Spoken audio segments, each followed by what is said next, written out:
Danke Jesus, lobe dich Jesus, Halleluja, Halleluja. In all diesen Tagen haben wir gelernt, dass Gottes Wort lebendig ist. Wir haben in Psalm 33, Vers 6 gelernt, dass durch das Wort des Herrn die Himmel gemacht wurden und durch den Atem seines Mundes ihr ganzes Heer. So haben wir gelernt, dass der Atem der Heilige Geist und das Wort des Herrn ist. Dann lehnten wir uns auch daran, dass die Kraft des Universums durch das Wort und den Geist Gottes kontrolliert wird. Die schöpferische Kraft hinter dem gesamten Universum ist also, dass das Wort und der Geist Gottes zusammenarbeiten und zusammenarbeiten. Und das ist sehr, sehr wichtig. Das Wort Gottes und der Geist Gottes wirken zusammen, und deshalb sagte Jesus, dass die Worte, die ich zu ihnen gesprochen habe, Geist und Leben sind. Das Dritte, was wir gelernt haben, ist, dass Gottes Wort niemals versagt.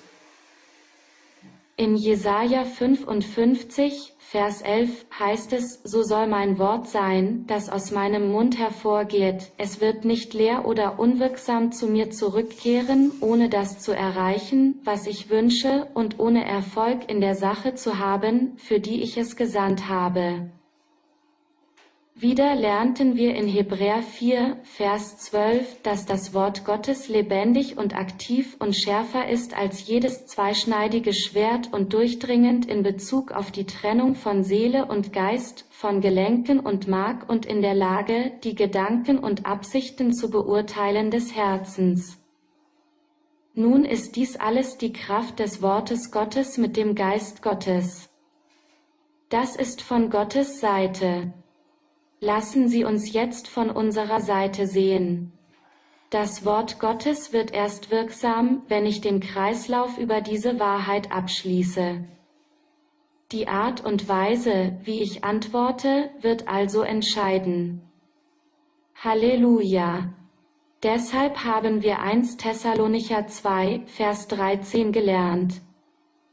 Aus diesem Grund danken wir Gott auch ständig, dass Sie, wenn wir das Wort Gottes empfangen haben, das Sie von uns gehört haben, es nicht als das Wort der Menschen akzeptieren, sondern für das, was es wirklich ist, das Wort Gottes, das auch in dir wirkt, die glauben. Hier sind also zwei Dinge erforderlich. Eines ist, dass Gottes Wort zu uns kommt. Es ist nicht von Menschen, sondern es ist Gottes Wort, und zweitens muss ich meinen Glauben setzen, um es zu empfangen. Das Ergebnis von Gottes Wort wird also in dir und mir hervorgehen und davon abhängen, wie wir reagieren. Gestern haben wir erfahren, dass eine andere Wahrheit das Erfordernis ist, dieses Wort zu empfangen, um sich zu manifestieren. Wir haben in Jakobus 1, Vers 21 gelernt, und wenn wir alle Schmutzigkeit und alles, was von Bosheit in Demut übrig bleibt, beiseite legen, erhalten wir das eingepflanzte Wort, das ihre Seele retten kann. Es gibt also zwei Anforderungen, vor allem das Negative.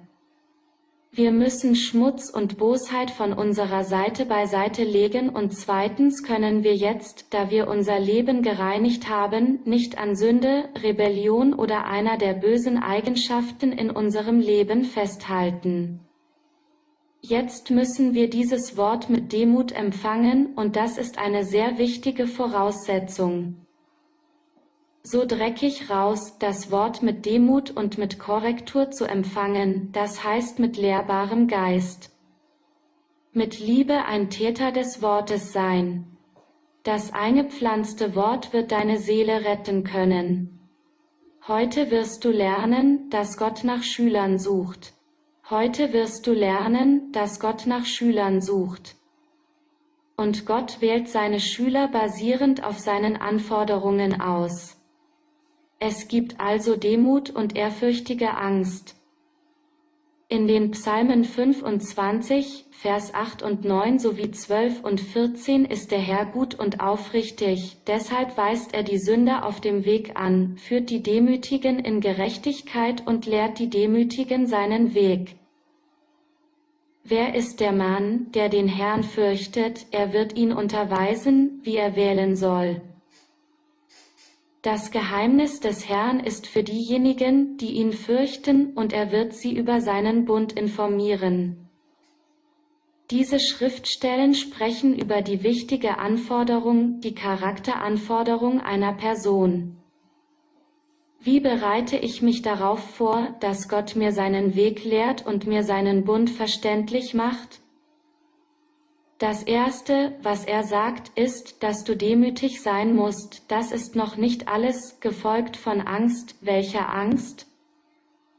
Nicht die dämonische Angst, respektiere ehrfürchtig den Herrn. Wenn ich diese beiden absoluten Anforderungen habe, kann ich das Wort Gottes in meinem Leben empfangen, wo Gott mein Lehrer wird und er beginnt, mir die Geheimnisse seines Reiches zu lehren. Er beginnt mir Anweisungen zu geben, er gibt mir die Weisheit, er gibt mir das Wissen und alles. Lobe Gott. Halleluja. Wir sehen also, wie Gottes Wort vollbracht ist, wenn er dieses Wort gesandt hat, um es in unserem Leben zu tun. Halleluja. Aber um diese wunderbaren Geheimnisse Gottes zu erlangen, musste ich initiiert werden, ich musste meine wunderbaren Gedanken und Absichten in mein Leben bringen, damit ich diese Anforderungen erfüllte. Es gibt viele Menschen, die Durst haben, das Wort Gottes zu kennen.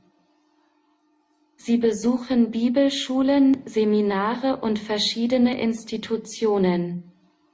Aber wenn diese Anforderung nicht vorhanden ist, lass es mich noch einmal lesen.